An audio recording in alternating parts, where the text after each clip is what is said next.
Hello everyone, welcome to crochet by পার্সা।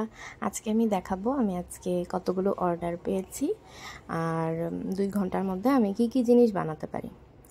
তো চলো দেখি। আমি অর্ডার পেয়েছি আজকে 2টা জেলিফিশ, 2টা ফ্রগ আর 3টা হার্টস কি চেইনের। তো চলো শুরু করা যাক।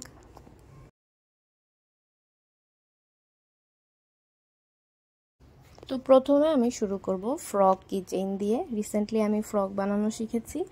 একটা আপুর রেফারেন্স পিকচার দিয়েছিল, তো রেফারেন্স পিকচারটা দেখেই আমি ফ্রকটা বানানো শিখেছিলাম। তো এখন দেখি আমি 2 ঘন্টায় কতগুলো ফ্রক রেডি করতে পারি।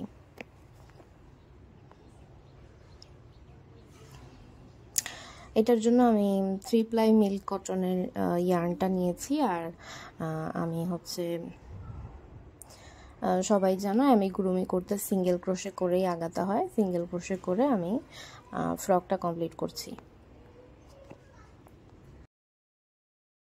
তো ফ্রক বানাতে যেটা আমি চ্যালেঞ্জ ফেস করেছি, যে ফ্রগের জন্য কিছু জিনিস আমাকে আলাদা পার্ট বাই পার্ট বানাতে হয়। যেমন আইসগুলো আলাদা করে বানাতে হয়, তারপরে সিউ করতে হয়, তারপর বেলি পোর্শনে যে হোয়াইট একটা পোর্শন থাকে সেটাকেও আলাদা করে বানিয়ে সিউ করতে হয়। তো এইগুলো একটু চ্যালেঞ্জিং, কারণ ছোট একটা জিনিস বানাতে গেলে এর মধ্যে আবার যদি সিউ করতে হয় তো সেই জন্য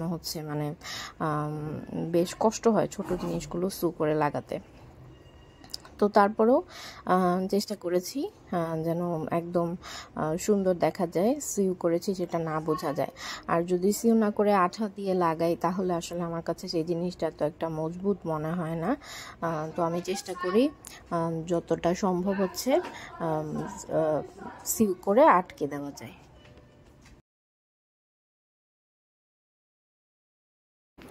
এমিগুরুমি করার সময় কিন্তু স্টিচ মার্কারটা মাস্ট। স্টিচ মার্কার ছাড়া কিন্তু স্টিচ কাউন্ট করা যায় না। তো যতবারই আমি নতুন করে রাউন্ড শুরু করব সেটা বোঝার জন্য স্টিচ মার্কার অবশ্যই ইউজ করতে হয়। আদারওয়াইজ আমাকে পুরোটা প্রজেক্ট খুলে আবার শুরু করতে হয়। তো এই জন্য স্টিচ মার্কারটা খুবই নেসেসারি।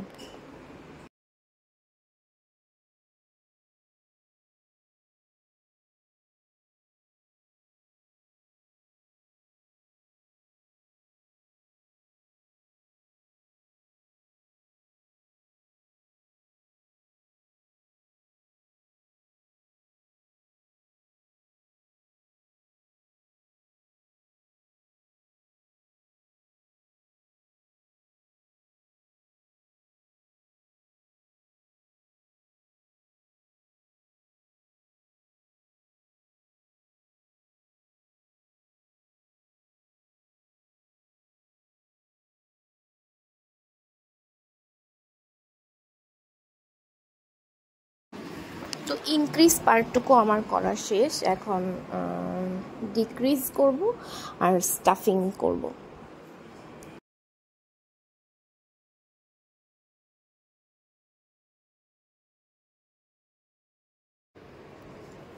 তো স্টাফিংসের পর এটা এরকম হবে। এখন আমি মুখটা সিউ করে দেব।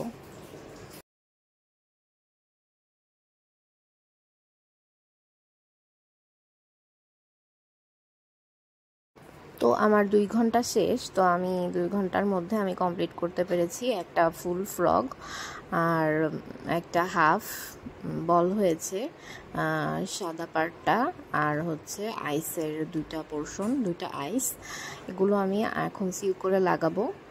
দেন আমি যে মাউথ, তারপর ব্লাশ, তারপর আইসের মধ্যে যে আইবল, এগুলো আস্তে আস্তে কমপ্লিট করব। তো 2 ঘন্টা এটা শেষ করা যায় না, তোমরা দেখতেই পাচ্ছ।